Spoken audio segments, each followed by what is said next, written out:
স্পেরোমিটারের সাহায্যে গলীয় তলের বক্রতার ব্যাসার্ধ নির্ণয়, এই পরীক্ষণটা আমরা করব। পরীক্ষণের তোমার হচ্ছে যে ইয়াগুলো আছে, যে বিষয়গুলো আছে সেগুলো আগে লিখে নিবা। তার মধ্যে এরপরে আসো আমরা শুরুতে পরীক্ষণের নামের পরেই আমরা হচ্ছে কি লিখব, মূল তত্ত্ব।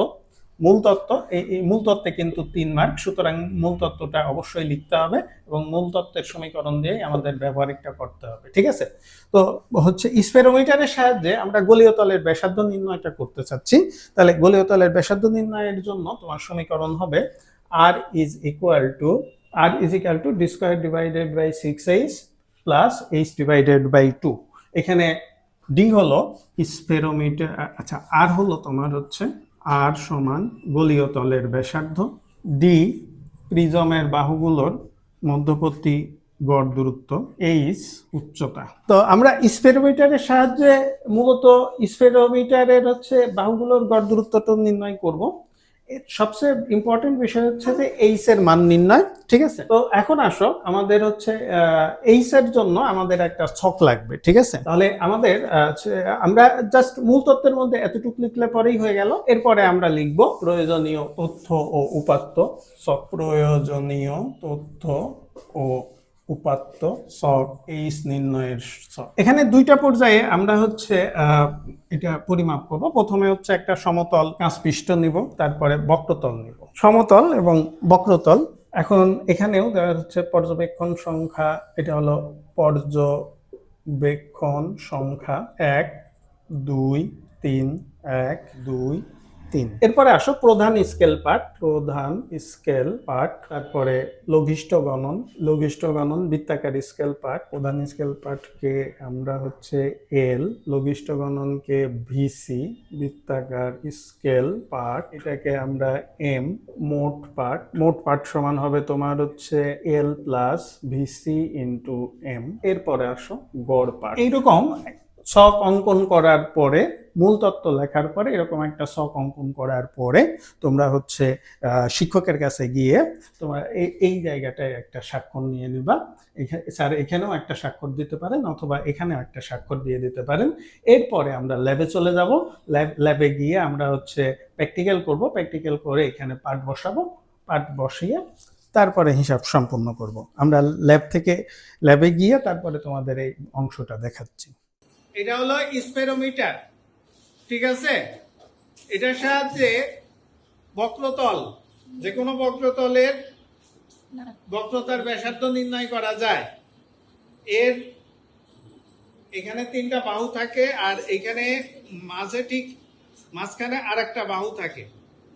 ঠিক আছে? এই বাহুটা তোমার হলো ঘোরানো যায়, এই বাহুটা ঘোরানো যায়।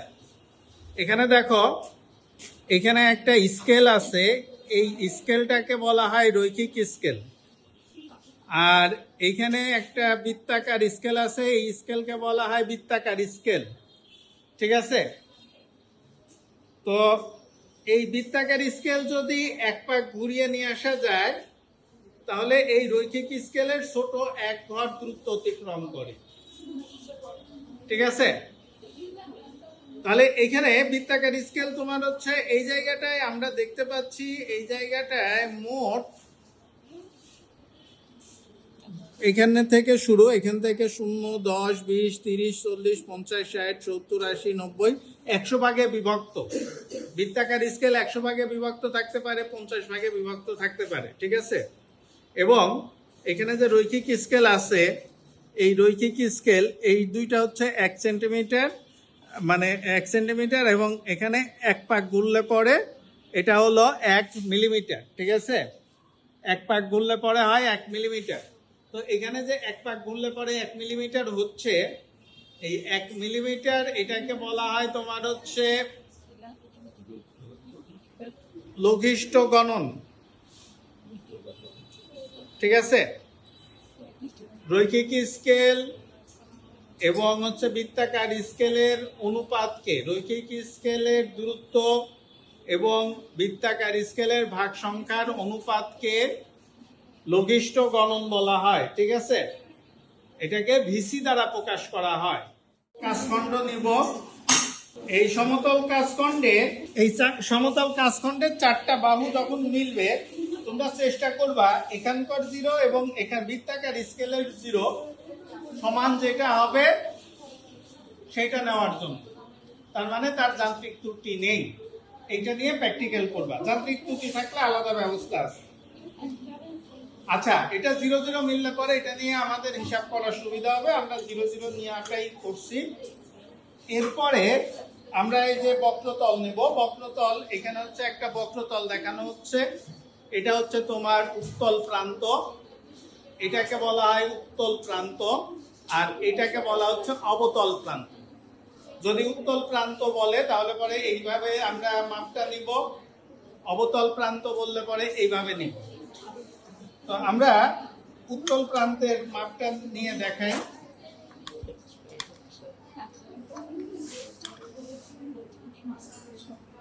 এখানে 3টা বাহু সেট করার পরে মাঝেরটা একটু নড়াবো, নড়ানোর পরে 4টা বাহু, এই 4টা বাহু যখন তোমার হচ্ছে একসাথে এর পৃষ্ঠে স্পর্শ করবে, এই মেয়েরা 4টা বাহু যখন স্পর্শ করবে তখন আমরা পাঠটা গ্রহণ করব। অনেকে এটার ভিতরে কাগজ প্রবেশ করে দেখে যে এখানে আর কি স্পর্শ করে কিনা। তবে আমার কাছে তোমার হচ্ছে বুদ্ধি হলো এটা, এই যে ছায়াটা দেখা যাচ্ছে, ছায়া এবং বাহুর মাথা দুইটা যদি সংযুক্ত হলে পরে আমরা সে তখন পাঠটা গ্রহণ করব। ঠিক আছে? এবং 4টা ক্ষেত্রেই এইভাবে নিব। ঠিক আছে? নিলে পরে এখন আসো, আমরা এই জায়গাটাই দেখতে পাচ্ছি প্রধান স্কেলের পাঠ সংখ্যা এখানে কত ঘর গেছে, 0 উপরের দিকে উঠছে, 1 2 3 3 ঘর পর্যন্ত গেছে। আর বৃত্তাকার স্কেলের পাঠ গেছে এখানে 10। ঠিক আছে? প্রধান স্কেলের পাঠ হলো কত, 3, বৃত্তাকার স্কেলের পাঠ হলো 10। আচ্ছা, এরপরে এটা সারি এইচ নির্ণয় করতে পারি, আবার ডি নির্ণয় করব। ডি নির্ণয় করব কিভাবে, দেখো এটাকে খাতার উপরে চাপ দিয়ে বসাবা, বসিয়ে 3টা বাহু যোগ করবা।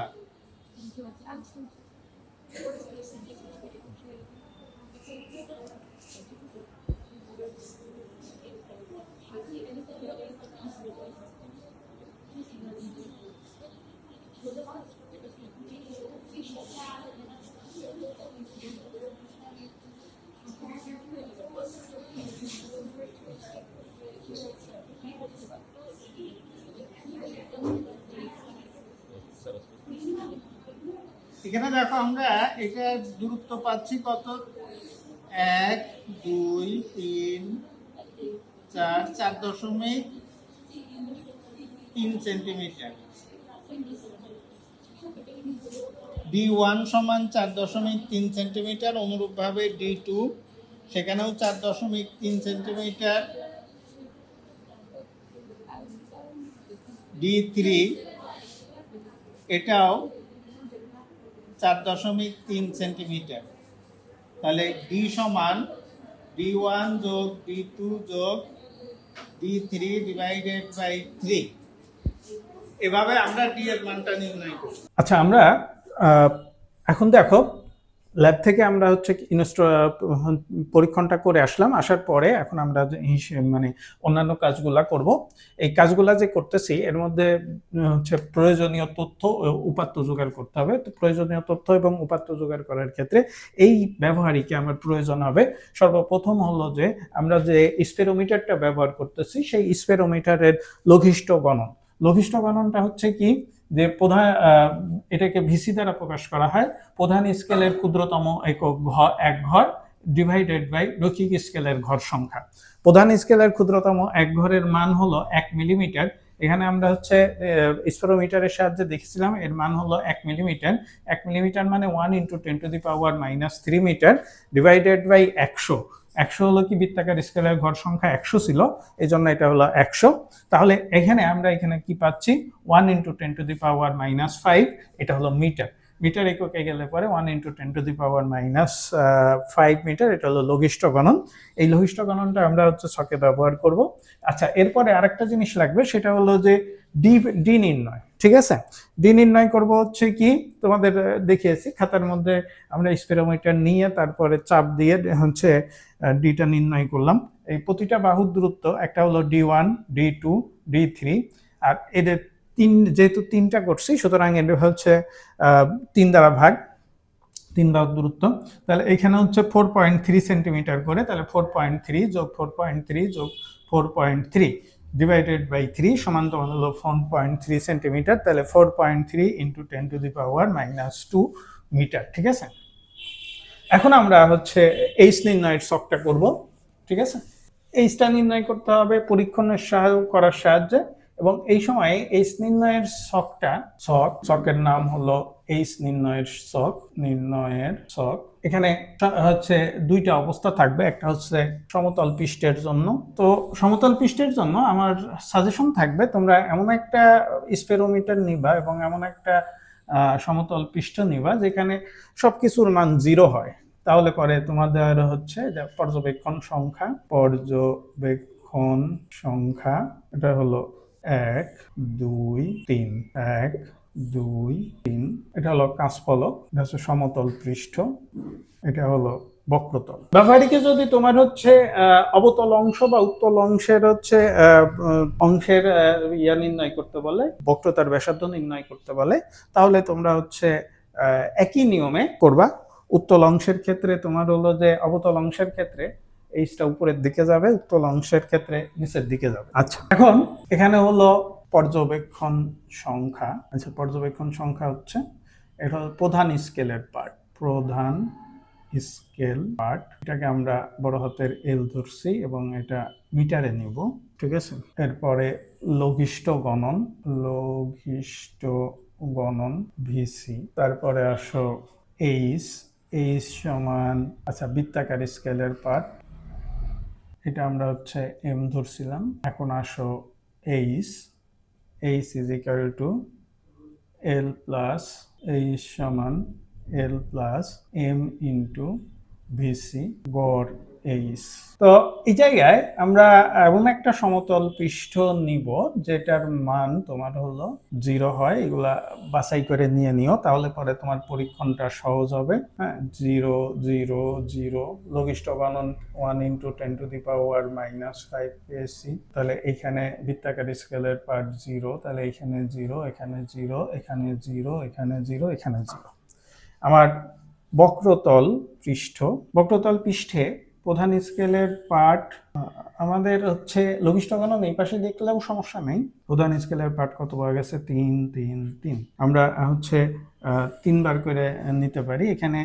আচ্ছা, 3 এখানে 3 মিলিমিটার, তাহলে 3 × 10⁻⁻3, 3 × 10⁻⁻3, 3 × 10⁻⁻3। তাহলে এখানে আমাদের হচ্ছে লঘিষ্ঠ গণন 1 × 10⁻⁻5। বৃত্তাকার স্কেলের পার্ট এখানে 3 বার নেওয়া হয়েছে, প্রথমবার আমরা 10 পেলাম, ঠিক অনুরূপভাবে প্রথমবার 10, দ্বিতীয়বার 11, তৃতীয়বার হলো 0.9। তাহলে এখন আসো আমরা এখানে কত পাচ্ছি? 3.10 × 10⁻⁻3, 3.11 × 10⁻⁻3, 3.09 × 10⁻⁻3। তাহলে এখন আসো 3 × 3.1 × 10⁻⁻3। এইভাবে আমরা হচ্ছে এইচ এর মানটা বাহির করব আমাদের ব্যবহারিক প্রায় শেষের দিকে। এইচ এর মানের পরে আমার হচ্ছে গুরুত্বপূর্ণ যেটা থাকবে, এটা কিন্তু ছক। এখানে আবারও বলতেছি, ছকে যখন তোমরা হচ্ছে পাঠ নিবা তখন এই দিক থেকে এই পাঠ নেওয়ার পরে হিসাব করার আগে তোমার স্যারের কাছ থেকে একটা হচ্ছে স্বাক্ষর নিয়ে নিবা। ঠিক আছে, হিসাব তারপরে গিয়ে হিসাব করবা। হিসাব করার পরে তো হচ্ছে ছকের উপরে কিন্তু 6 মার্ক থাকে। নর্মালি হচ্ছে প্রয়োজনীয় তথ্য উপাত্তের উপর 6 মার্ক থাকে, এর মধ্যে ছকে হচ্ছে একটা। আচ্ছা, তারপরে তোমার হচ্ছে হিসাবে কিন্তু থাকে 4 মার্ক। ঠিক আছে, তো হিসাবে 4 মার্ক। এখানে আমাদের হচ্ছে এইচ এর মান পেলাম। এবার হিসাব সমান আমরা মূল তত্ত্বে একটা সমীকরণ লিখছিলাম, R is equal to d square divided by 6h plus h ভাগ 2। ঠিক আছে, তাহলে ডি এর মান 4.3 ইন্টু 10⁻³ 6 ইন্টু এইচ এর মান 3.11 ইন্টু 10⁻³ আচ্ছা, এটা হচ্ছে আমরা সেন্টিমিটার পেয়েছি, সেন্টিমিটার পাইলে এখানে হলো 4.3 ইন্টু 10⁻² যোগ এইচ ভাগ 2 3.11 ইন্টু 10⁻³ ডিভাইডেড বাই 2। তো এখন আমরা হিসাবটা কমপ্লিট করব। তাহলে এখানে আমরা 2.3 মিটার, তাহলে আমরা যেই হচ্ছে বক্রতলটা ব্যবহার করলাম সেই বক্রতলের বক্রতার ব্যাসার্ধ পাইলাম 2.3 মিটার। এরপরে তোমরা হচ্ছে সতর্কতা বা আলোচনা লিখবা। সতর্কতা বা আলোচনা, সতর্কতা বা আলোচনা, আলোচনা, আলোচনা বা ফলাফল মূল্যায়ন বা ফলাফল বিশ্লেষণ, ফলাফল বিশ্লেষণ। এখানে তোমরা হচ্ছে এখানে আলোচনা করবা যে এইটা ব্যবহারিকটা করতে গিয়ে তোমাদের যন্ত্রপাতি বা হচ্ছে ল্যাবের অবস্থা, আপেক্ষিক আর্দ্রতা, তারপরে পরিবেশের তাপমাত্রা, এই বিষয়গুলো উল্লেখ করবা। উল্লেখ করার সাথে সাথে তোমার হলো যে আরেকটা বিষয় হচ্ছে মনে করবা যে এখানে যে পার্টটা নিয়েছে এখানে সম্পূর্ণ 100%-এর কাছাকাছি হতে পারে। ঠিক আছে, তো আর কি কি সমস্যার সম্মুখীন হয়েছো এগুলা করতে গিয়া, বা এটা হচ্ছে আরো সঠিক কিভাবে করা যেত, এই বিষয়গুলো নিয়ে তোমরা হচ্ছে এখানে অন্তত কয়েকটা লাইন, হ্যাঁ, মোটামুটি 8-10 লাইন যদি লিখতে পারো তাহলে পরে এখানে যেহেতু 3 মার্ক আছে তাহলে এখানে লেখাটা একটু ভালো হইতে হবে। ঠিক আছে, একটু বুদ্ধি করে লিখতে হবে। তো এই হলো আমাদের স্পেরোমিটারের সাহায্যে বক্রতলের ব্যাসার্ধ নির্ণয়।